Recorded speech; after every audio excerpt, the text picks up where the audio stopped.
So Father asked me, what are you going to title your presentation? And I said, Panagia provides. Then the next day, he thought I was making a statement. But I go, no. Meaning that I should be praying about the title, you know, Panagia will give us something in a month. Panagia will provide us a title at some point. But I wanted to, but it is truly Panagia provides. I've been working on this project for a good 7 years. And some of the other titles I've come up with were, you know, as I was brainstorming with my husband, were, well, it's also about the miracle that has unfolded before our eyes. It's also the long road to Bakaswar, Bengali, West Bengal. How also to kind of point out to you how your community has worked to combat human trafficking. You know, you hear the term human trafficking and it seems so distant because you may not know someone that has, and it impacts close to you. But it also, we had an event in Long Beach, and we are disappointed that Sister Nectaria couldn't come from the orphanage to the event, but she says to us, may everyone who works on this project be blessed. And as things have unfolded and the event has happened, truly many, many people have been blessed. For someone to tell you a little bit about the nonprofit organization that I've been working with is called Phili. For many years, the people are saying, what is Phili? Well, it's Greek for friends. And so we didn't really have a brand, so we didn't have what it stood for, other than we're saying it's, Phili is Greek for friends. So we're friends of the orphans. But recently we came up with the acronym. It's Friends Improving Lives Internationally, and that's basically our values. We're working with Sister Nectaria in India to help improve the lives of the orphans there. And you think of India is such a vast country, and there's need everywhere. But you know, if you whatever you do or whatever you contribute in any way that you do, it creates a drop of hope in a never-ending sea, and it creates a ripple in a never-ending ripple that reaches many, many people. So Sister has pointed out, and so has His Eminence Metropolitan Nikitas, that there is an ocean of need worldwide. And our project is focused at this time on the extremely poor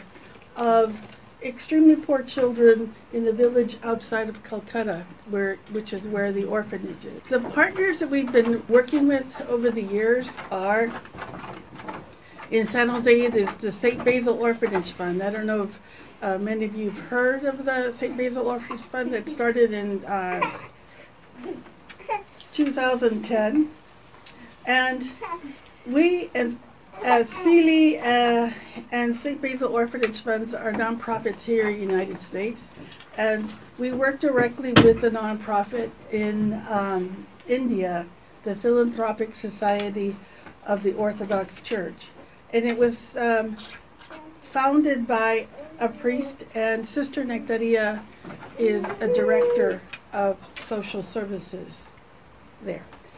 Last year in 2018, or the 2017, EKOTA filmed, Dr. Anna Yalarakis and her son and a crew went to India and they filmed a documentary.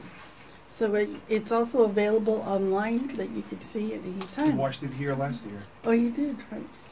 Can you remind us, please, so some people might be new, who is Sister Nectaria? Sister Nectaria is a Greek Orthodox nun who has been working at the orphanage for the last 25 years, and she's a teacher. She's helped to start the orphanage and the school there, a K through 8 school. So as I talk about the miracle that has unfolded before our eyes, since 1993, the Philanthropic Society of Orthodox Christians became a nonprofit in India with many outreach programs.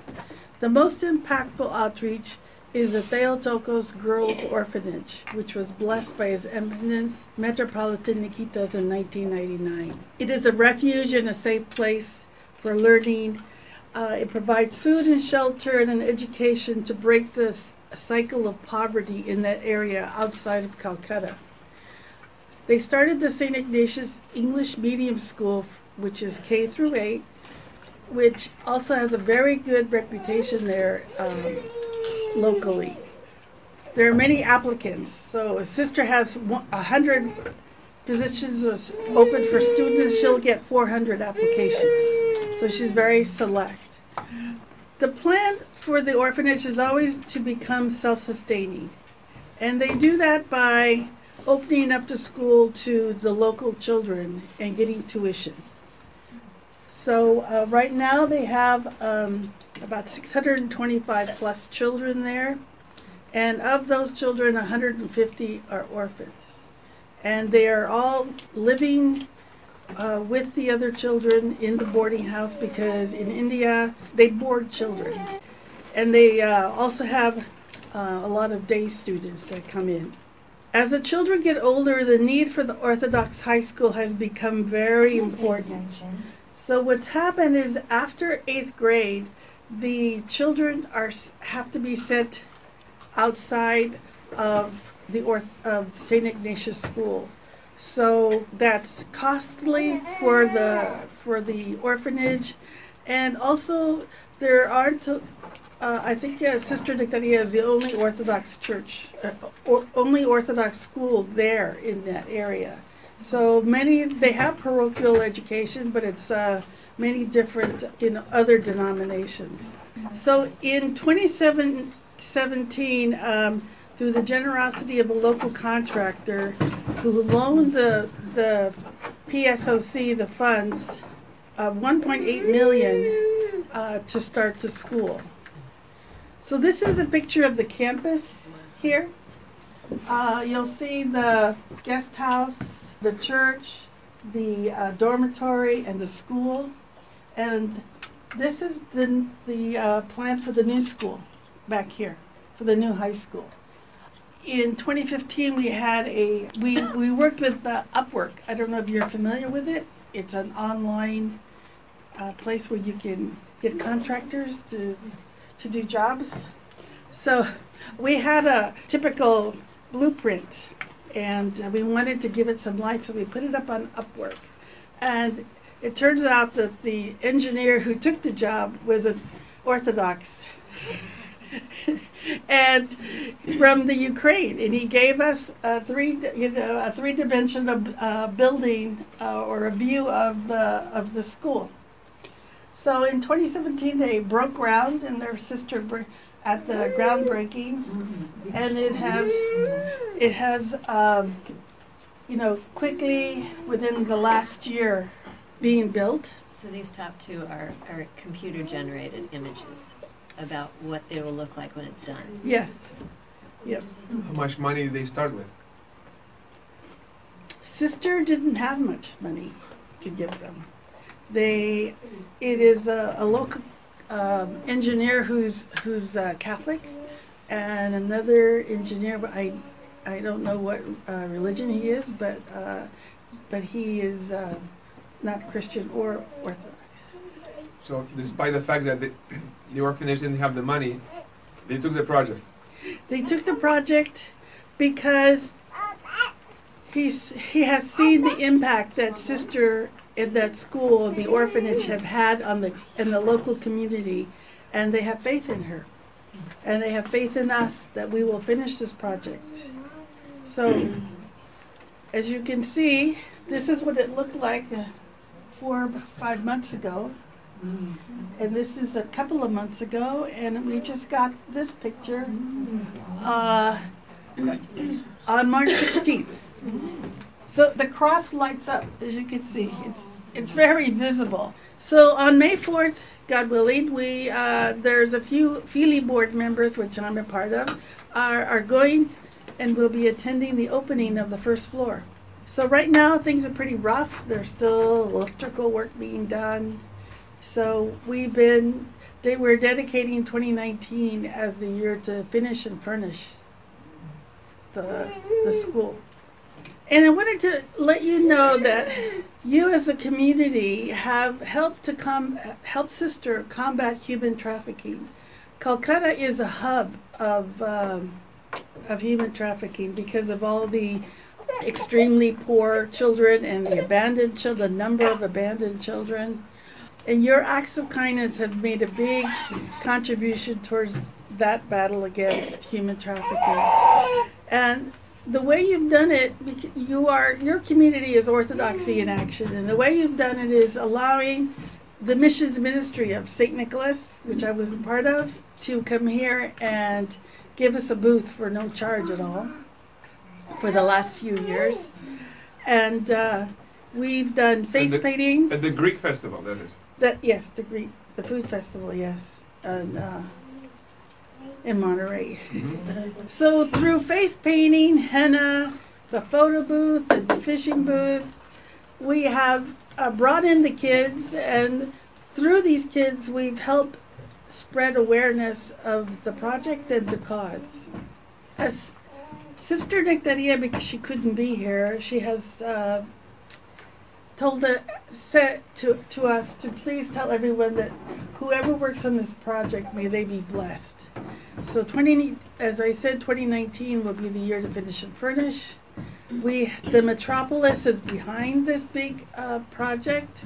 We had a big kickoff on March 16th at the Assumption of the Blessed Virgin Mary Greek Orthodox Church in Long Beach. They hosted a pan-Orthodox Vespers, and a reception was held after. We had His Eminence Herasimos, His Eminence Metropolitan Nikitas, His Grace Bishop Maximum, from the Serbian Orthodox Diocese of Western America. Was it well attended? It was very well attended. How many people? Oh, well, the room was full. We were working in the room, so it's kind of hard to tell. Yeah. On the table, you'll see a book of needs, which was put together and passed out to everyone at the event. And I'm so happy to say that we have raised about $400,000 so far in the last couple of years. Does Feely alone? Yes. So we have 1.4 million of the 1.8 to go in 2 years. The contractor was generous to extend the time of the loan to 3 years. And we want to share these with you. And, giving alms can be given, you can give your time and your talent. It's not so much giving your money. If you're like my husband and I, we're on the fixed income.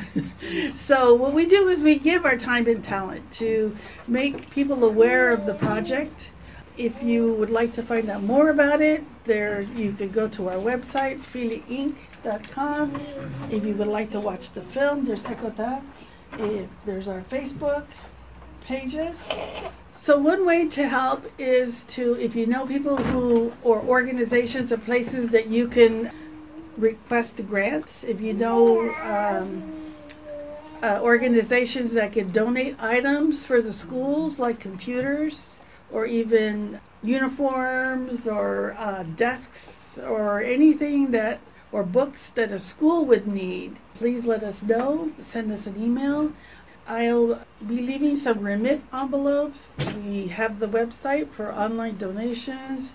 Don't forget about Amazon Smile. We're on Amazon Smile, so if you shop during the holidays, you can put our name on there, and a percentage of all your purchases goes to Feely. We would also like to send you newsletters. And if you like, please give me your email and your address, and we'll send you newsletters, and we could give you also give you updates. So this is Sister and her current staff at the school. The new school will hold up to, once at full capacity, close to 2,000 children from K through 12. So right now this is only the staff for K through 8. Sister's in the process of interviewing more teachers, and yeah. How many of them are former students? There's 6 of them that are girls that grew up in the orphanage and have graduated or are currently taking their master's degree and teaching. Well, thank you so much for letting me come in.